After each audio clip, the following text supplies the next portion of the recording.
ગીર સોમનાથ જિલ્લાના ઉના તાલુકામાં આવેલ આમોદરા ગામે દડવા રાંધલ માતાજીના નૂતન મંદિર જીર્ણોદ્ધાર અને મૂર્તિ પ્રતિષ્ઠાનો ત્રિદિનાત્મક કાર્યક્રમ શાંતિપૂર્ણ રીતે સંપન્ન થયો છે। ત્યારે ગામ સમસ્ત ધુવાડા બંધ અને તમામ શ્રદ્ધાળુઓ માટે 3 દિવસ મહાપ્રસાદ, ગૌવંશને ચારો, પક્ષીઓને ચણ, શ્વાનને રોટલા તેમજ સાધુ સંતોને સમાજસેવકો, દાતાઓના સન્માન જેવા ત્રિવિધ કાર્યક્રમો યોજાયા હતા।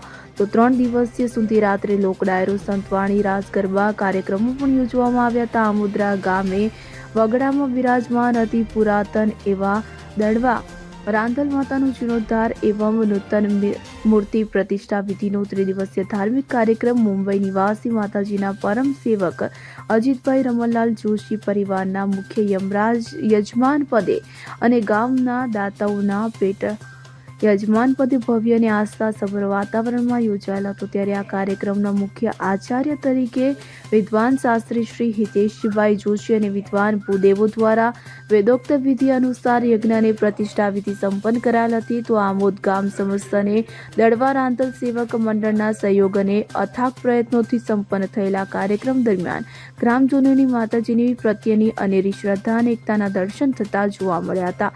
સમગ્ર કાર્યક્રમનું આગવી શૈલીમાં સંચાલન વિપ્ર અગ્રણી અને પત્રકાર જીતેન્દ્ર ઠાકર દ્વારા અને આભાર વિધિ મંડળના અગ્રણી કાર્યકર રોહિત ઝાલા દ્વારા કરવામાં આવેલ હતી।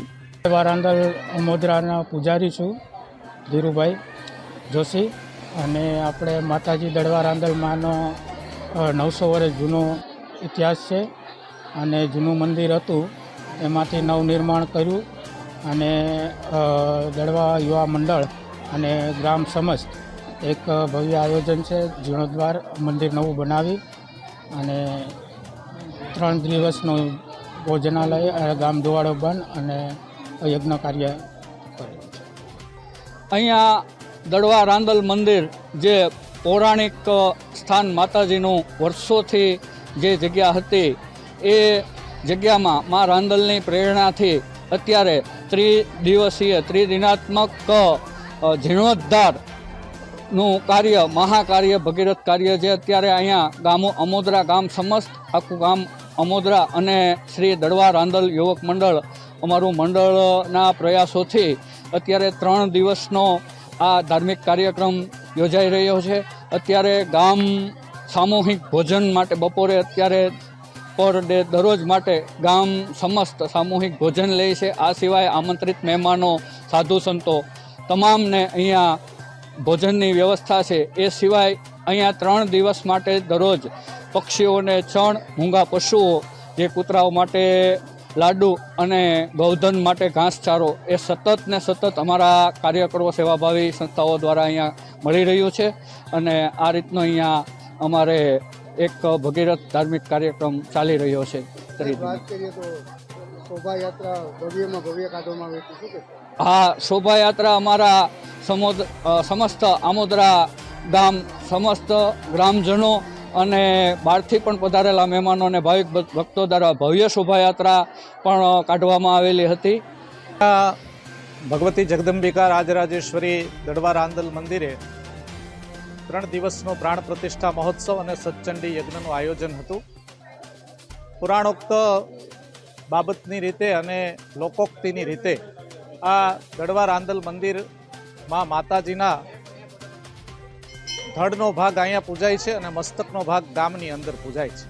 ગામની અંદર જે મસ્તકનો ભાગ પૂજાય છે રાંધલ ભવાની અને અહીંયા દડવા રાંધલ છે। એવું કથા છે કે ઇન્દ્રએ જે વજ્રનો ઘા કર્યો અને વજ્રનો ઘા કોણ ઝીલે એટલે ભગવતી ભવાનીએ ઝીલી લીધો અને એમનું ધડ અહીંયા પડ્યું છે અને મસ્તક ત્યાં ગામમાં પૂજાય છે। આપણા ભારતભરના જે મસ્તક અને ધડની અલગ અલગ સુરવીર મહાપુરુષોની જેમ પેલી થાય છે એમ પુરાણ, પ્રાચીન અને પ્રસિદ્ધ આ આમોદરા સ્થિત મંદિર છે। મહાત્મા મૂળદાસની આ જન્મભૂમિ છે। એક તરફ ભગવતી ખોડિયાર માતા પ્રારંભે બેઠે છે અને અંદર મહાત્મા મૂળદાસજીનું જન્મસ્થાન છે અને વર્તમાન અત્યારે આપણે જે જગ્યા ઉપર ઊભા છીએ એ દડવા રાંધલ નામે સુપ્રસિદ્ધ છે। માતાજી અહીંયા ચૈત્ર માસ દરમિયાન 4 રવિવારે ફેરામાં આવવું એવી લોકોક્તિ લોક કહેવત છે અને ચૈત્ર માસ દરમિયાન અહીં લોકો ચાલીને પોતાની માનતાઓ, બાધા, આખડી પૂરી કરવા આવે છે। બહુ પુરાણ પ્રસિદ્ધ, સુપ્રસિદ્ધ અને સૌની આસ્થાનું આ સ્થળ છે. અગર વાત કરીએ તો આજરોજ જ્યાં યજ્ઞ હતો તે સંપન્ન થયો છે, મંદિરનો જીર્ણોદ્ધાર થયો છે, શું કહેશો? અહીંયા જે દડવા રાંદલ મંડળ ચાલી રહ્યું છે એના સૌ સભ્યો પોતાની એક ટેલ નાખી ગામ તરફ, અને ગામે બહુ સારી ઓલામાં એને સહકાર આપ્યો. અહીંયા મુખ્ય યજમાન પણ બહારથી ભાઈ અજીતભાઈ મુંબઈથી પધાર્યા, જે આ ગામના જ વતની છે એમ કહીએ તો ચાલે. એમના મુખ્ય યજમાનની રીતે અને આજુબાજુના સૌ લોકોએ, ગામના લોકોએ પ્રસાદથી માંડીને જીર્ણોદ્ધાર પ્રસંગને એવી રીતે દીપાવ્યો કે સામાન્ય માણસોએ પણ પોતાની રીતે યોગદાન આપીને આ ભવ્યાતિ ભવ્ય મંદિર અત્યારે જે દ્રષ્ટિગોચર થાય છે એના સુવર્ણ શિખર કલશની સ્થાપના કરવામાં આવી, ધ્વજારોહણ થયું અને દ્વારપાલ દેવતાઓની સ્થાપના થઈ. આ ગામની એકતા અને અહીંયા તો ધાર્મિક પ્રસંગોમાં આ ગામ સૌ સંપીને 18 વરણ એક પંગતે બેસીને જમે એવી ભવ્ય અને દિવ્ય રીતે આ ઉત્સવની પૂર્ણાહુતિ કરવામાં આવી છે. દીપક જોશી સાથે CN24 ન્યૂઝ ગીર સોમનાથ. હવે જુઓ દેશ દુનિયાની તમામ ખબરો તમારી આંગળીના ટેરવે. ઉઠાવો મોબાઈલ અને Google Play Store પરથી ડાઉનલોડ કરો અમારી CN24 ન્યૂઝ મોબાઈલ એપ.